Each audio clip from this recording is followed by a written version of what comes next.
भवतु सहनौ भुनक्तु सह वीर्यं करवावहै तेजस्विनावधीतमस्तु मा विद्विषावहै। ओम शांति शांति शांति। वैदिक जीवन पद्धति की इस कक्षा में आप सबका हार्दिक स्वागत है, अभिनंदन है। प्राणायाम के विषय में चर्चा चल रही है। अष्टांग योग का जो अंग है प्राणायाम, उस प्राणायाम से हम अपने तन और मन को निर्मल करते हैं, तन के और मन के रोगों को दूर करते हैं।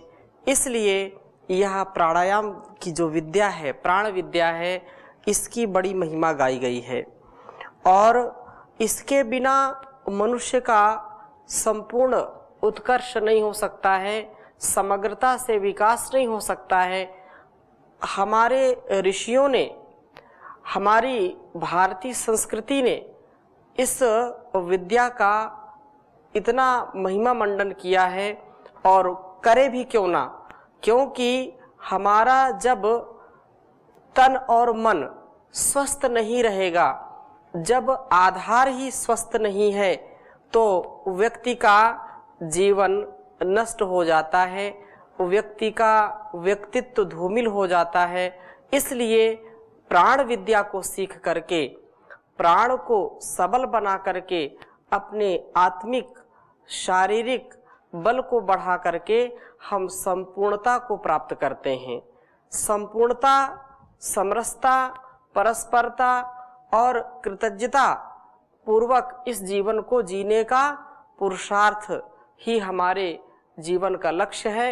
और ऐसा पुरुषार्थ जो हमको इस जीवन के अंतिम लक्ष्य को, अर्थात मोक्ष को, धर्म अर्थ काम और मोक्ष की प्राप्ति कराने का यह साधन बहुत ही सरल है, सुगम है। इसका अभ्यास निरंतरता से जब कोई साधक करता है तो उसका जीवन बहुत ही सुंदर हो जाता है, दिव्य हो जाता है। पिछली कक्षा में कुछ चर्चा की थी, आगे और हम बढ़ रहे हैं। कोई किसी का प्रश्न तो नहीं है? ठीक है, आगे चल रहे हैं। तो यहाँ पर बात कही कि प्राणवायु का गमन और आगमन, जो विशेष रूप से योग कर्णिका एक विशेष ग्रंथ है, इसमें ये कहा कि प्राणायाम क्या है। तो गमन आगमनम वायु प्राणस्य धारणम तथा प्राणायाम इति प्रोक्तो योगी नाम योग साधनम।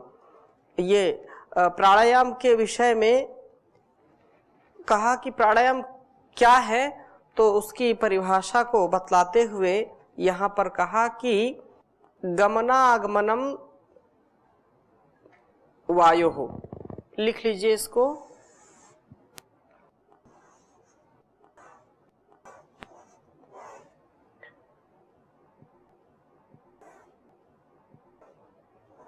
गमना गमनम,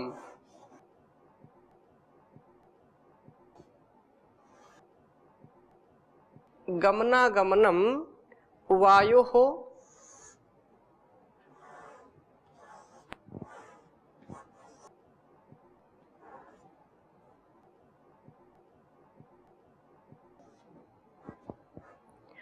गमनागमनम वायु हो प्राणस्य धारणम तथा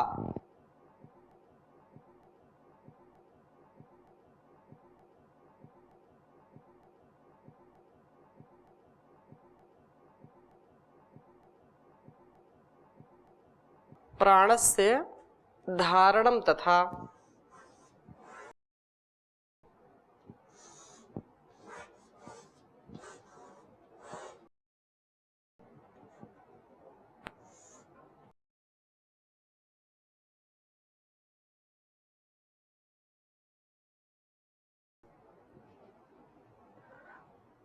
प्राणायाम इति प्रोक्तो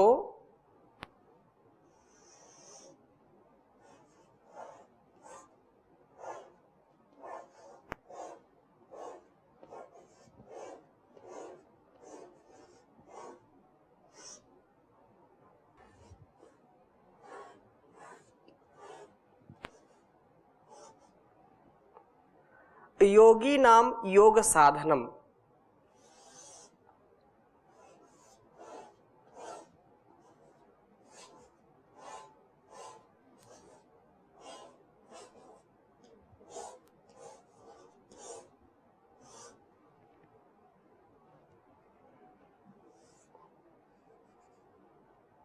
योगी नाम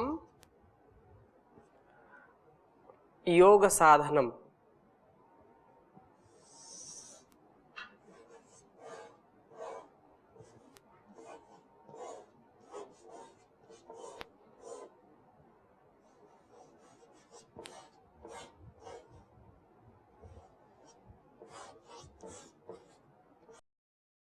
उच्चारण करेंगे। गमनागमनम वायुः प्राणस्य धारणं तथा प्राणायाम इति प्रोक्तो योगिनां योग साधनम्। गमनम आगमनम वायुः प्राणस्य धारणं तथा प्राणायाम इति प्रोक्तो योगिनां योग साधनम। कह रहे हैं कि गमन और आगमनम वायु हो, वायु के गमन और आगमन को, प्राणवायु का गमन और आगमन तथा धारण प्राणायाम कहा जाता है। जब प्राणवायु का लेना और छोड़ना तथा प्राणायाम इति प्रोक्तो, तो यह प्राणायाम कहा जाता है। यह प्राणायाम योगियों के लिए योग साधनम, योग का साधन है। अर्थात योगियों का जो प्रमुख साधन है वो योग है, वो प्राणायाम है, जिसके कारण अभी हम उसकी चर्चा आगे की कक्षाओं में करेंगे कि कैसे यह किन किन प्राणायामों को करने से योगी का चित्त जो है स्थिर होता है, चित्त वृत्ति का निरोध होता है, कैसे उसके अभ्यास से जो हमारी चित्त वृत्तियां हैं जो सतत ऐसे कार्यों में लगी रहती हैं जो कभी क्लिष्ट और कभी अक्लिष्ट हो जाती हैं। कभी किसी वृत्ति से हमको दुख मिलता है, कभी किसी वृत्ति से सुख का अनुभव होता है, कभी किसी से राग की उत्पत्ति होती है, कभी किसी से मोह की या द्वेष की उत्पत्ति होती है।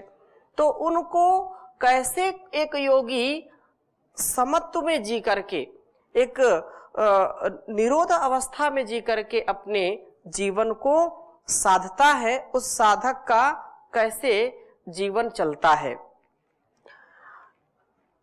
यह प्राण जो वायु है, इसमें विशेष रूप से ये बात कही कि चले वाते चलम चित्तम, ये बहुत प्रसिद्ध है।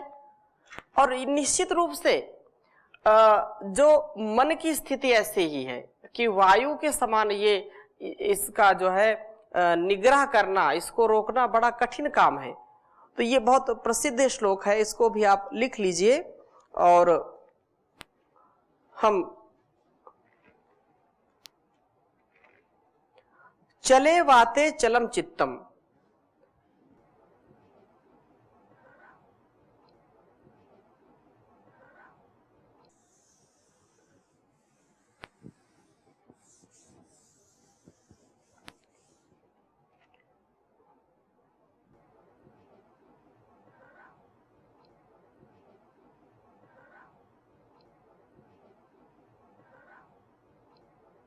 चले वाते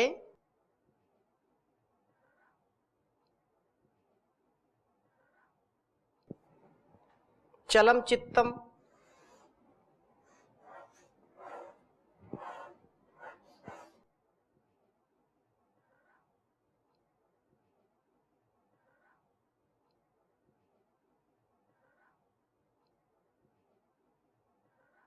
चले वाते चलम चित्तम निश्चले निश्चलम भवेत।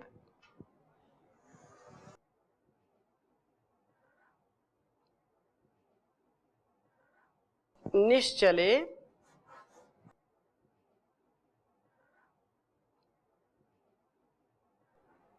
निश्चलम भवेत्।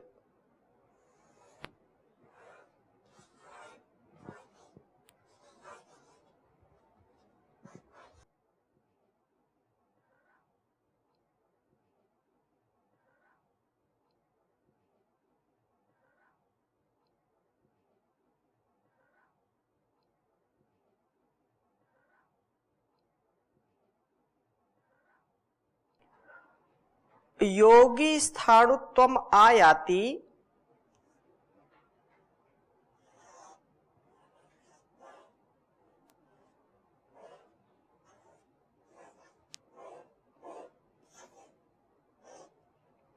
योगी स्थाणुत्वम आयाति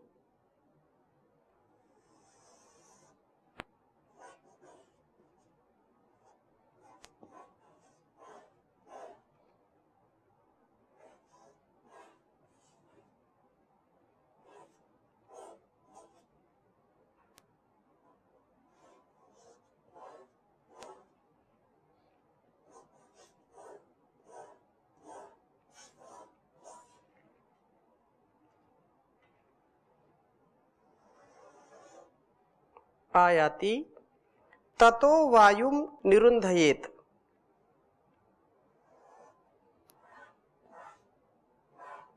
ततो वायुम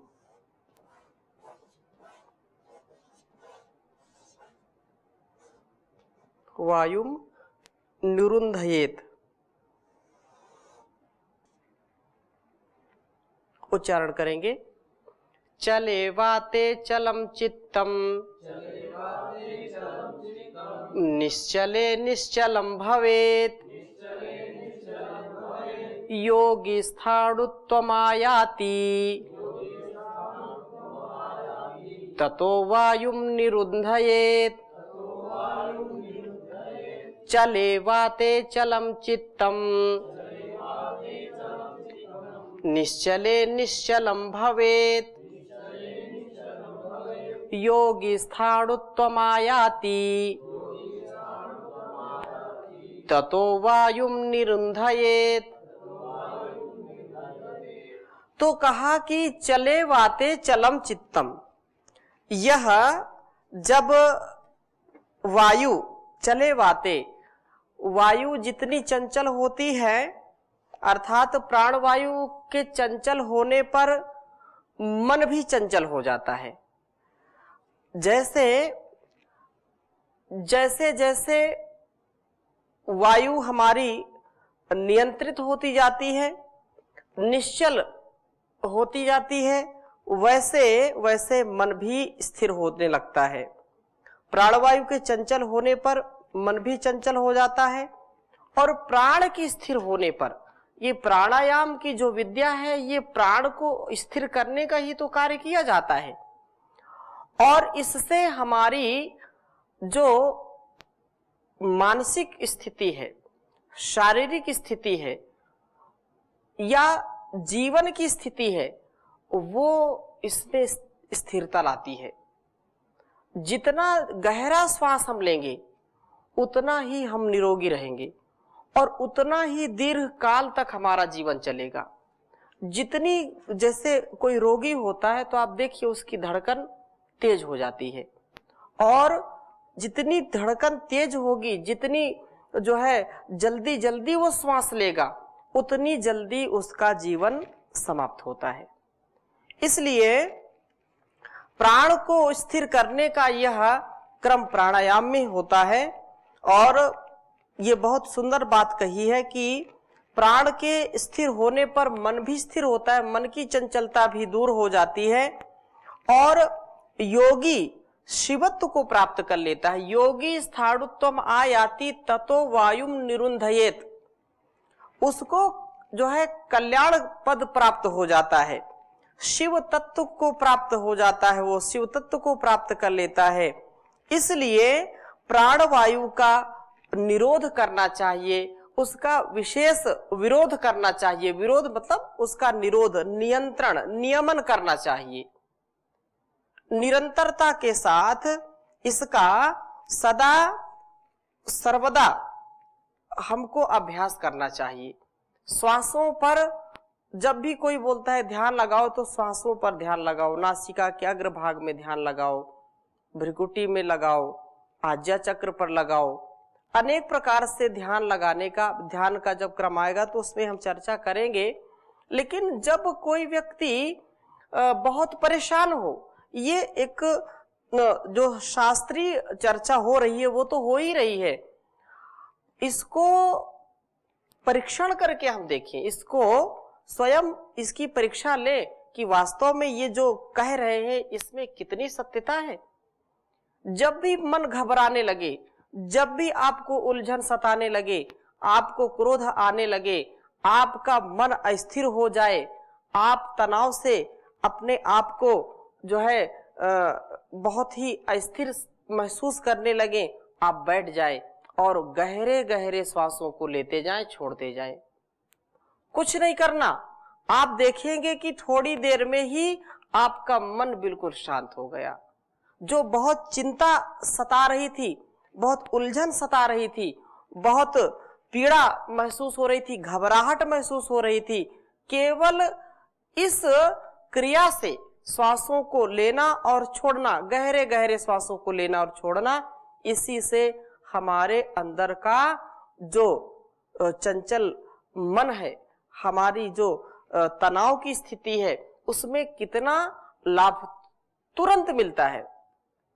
तुरंत करें और तुरंत पाएं, ऐसा ये प्राण विद्या का महत्व है। इसी को और कहा कि चले बिंदु चले चित्ते। विशेष बात और कह रहे हैं कि चले बिंदु चले चित्ते, चले वायु च सर्वदा।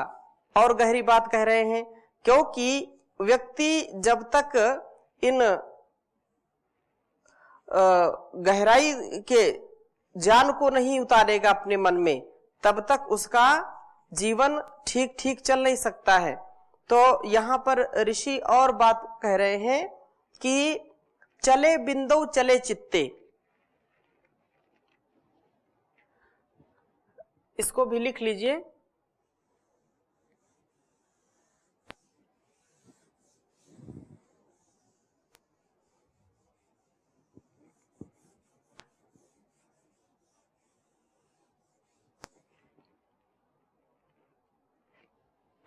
चले बिंदु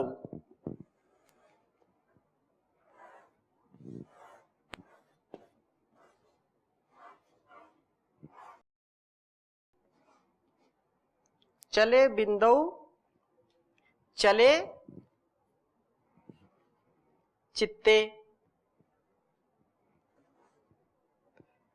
चले बिंदु चले चित्ते। और आगे कहा चले वायु च सर्वदा।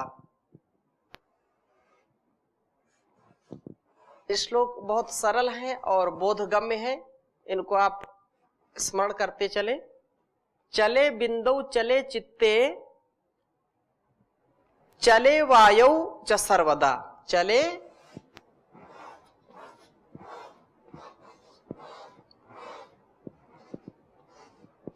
वायु च सर्वदा।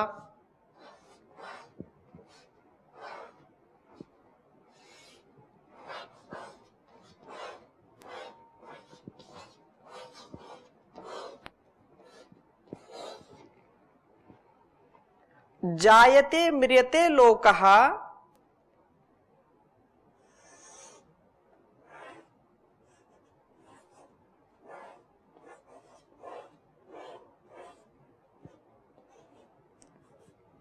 जायते म्रियते लोकः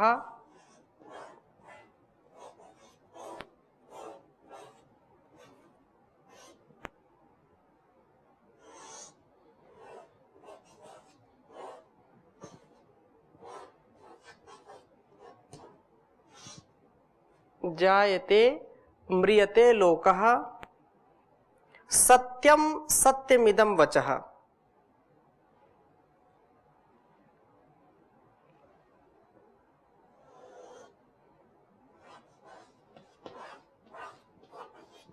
सत्यम सत्यमिदं वचः।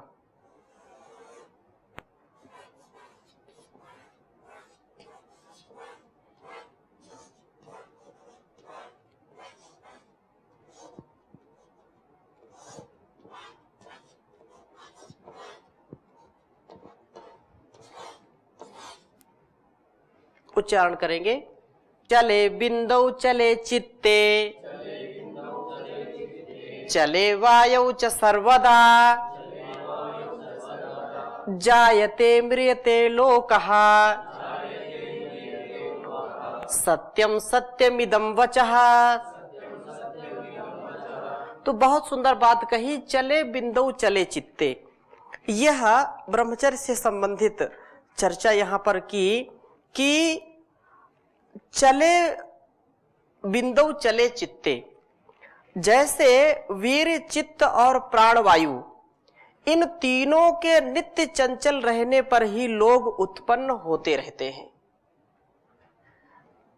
इन तीनों के चलायमान होने से ही, वीर के चलायमान होने से, चित्त के चलायमान होने से और प्राणवायु के चलायमान होने से, अर्थात प्राणवायु के आने जाने से, नित्य चंचल रहने से ही लोग उत्पन्न होते रहते हैं। और चले वायु च सर्वदा, जायते म्रियते लोकः, ये जन्म लेना और मरना दोनों ही कार्य होते रहते हैं, इसमें कोई संदेह नहीं है। अर्थात वीर चित्त और प्राण के वश में हो जाने पर मनुष्य जन्म मरण के चक्र से मुक्त हो जाता है। यदि कोई व्यक्ति अपने वीर को स्थिर कर ले, अपने वीर को जो है ब्रह्मचर्य की शक्ति से उसका आधान कर ले, तथा अपने इस चित्त को, चित्तवृत्ति को यदि वो साध ले, तो उसको बाहर के जो रोग दोष हैं वो सता नहीं सकते। बाहर के रोग दोष सताएंगे नहीं, बाहर की जो ऐसी चमक दमक है वो उसको आकर्षित नहीं करेगी, तो बाहर का उसको जो इच्छाएं हैं, जो वासनाएं हैं, वो नष्ट हो जाएंगी। और जब वासनाएं नष्ट हो जाएंगी, इच्छाएं नष्ट हो जाएंगी, केवल निष्काम कर्म शेष रह जाएगा, केवल कर्तव्य कर्म शेष रह जाएगा, तो व्यक्ति जीवन में वही कार्य करेगा जो उसके लिए कल्याणकारी है, जो मुक्ति प्रदाता है, मुक्ति देने वाला है। और वह व्यक्ति फिर जन्म मरण के बंधन से छूट जाता है। नहीं तो पुनरपि जननम पुनरपि मरणम पुनरपि जननी जठरे शयनम, इह संसारे खलु दुस्तारे कृपया पारे पाहे मुरारे। ये उसका चक्र चलता रहता है, चलता रहता है। हम यदि अपने आप को स्थिर कर लें, अपने आप की इंद्रियों को वश में कर लें, अपने आप के मन को वश में कर लें, और वह कब संभव है? वह प्राणवायु के नियमन से, प्राणायाम से ही वो संभव हो सकता है कि हम ऊर्ध्वरेता बन जाएं। ऊर्ध्वरेता बन करके अपनी जो वासनाएं हैं, जो कुसंस्कार हैं, जो दुर्गुण हैं, दुर्व्यसन है, दुर्व्यवहार है, उनसे हम मुक्त हो जाएं। और जब उनसे मुक्त हो जाएंगे तो संसार के आवागमन से छूट जाएंगे, संसार के भोगों से छूट जाएंगे। और आचार्य शंकर कहते हैं इसी को, प्राणायामम प्रत्याहारम नित्य अनित्य विवेक विचारम जाप्य समेत समाधि विधानम कुर्ववधानम महदवधानम भज गोविंदम गोविंदम भज मूढ़मते। आचार्य शंकर भी कहते हैं प्राणायामम प्रत्याहारम, कि प्राणायाम पूर्वक, प्रत्याहार पूर्वक हमको जीवन में नित्य और अनित्य का विचार करना चाहिए। संयम पूर्वक, विवेक पूर्वक इस जीवन को, जीवन की जो अभिव्यक्ति है उससे संबंधित जो कार्यकलाप हैं उस पर नियंत्रण रख करके प्रत्याहार अर्थात अपनी इंद्रियों को उनके विषय से खींच करके अर्थात विषयों के पीछे न लगाएं। जैसे रूप, रस, गंध, शब्द आदि जो विषय हैं उनसे अपनी इंद्रियों को हटाएं। ज्ञान पूर्वक, विवेक पूर्वक और जितना हमारे लिए आवश्यक है, जितना भोग उपभोग हमारे जीवन के लिए और जगत के लिए कल्याणकारी है उतना तो करना ही है, और उसको बिना इच्छा के, बिना आशा के, बिना आसक्ति के उसका उपयोग करें, उपभोग करें, तो इससे उसका जीवन सफल होगा, जीवन दिव्य बनेगा। इसी प्रकार से ये कहा कि प्राणायामम प्रत्याहारम नित्य अनित्य विवेक विचारम जाप्य समेत समाधि विधानम, कि जप के साथ तप करें और समाधि का जो है नित्य और अनित्य का विवेचन करते हुए जप के साथ साथ समाधि की प्राप्ति करें, उसका अभ्यास करें। कुर अवधानम महद अवधानम, यह इतना सरल नहीं है, इसको बड़े यत्न के साथ करना चाहिए।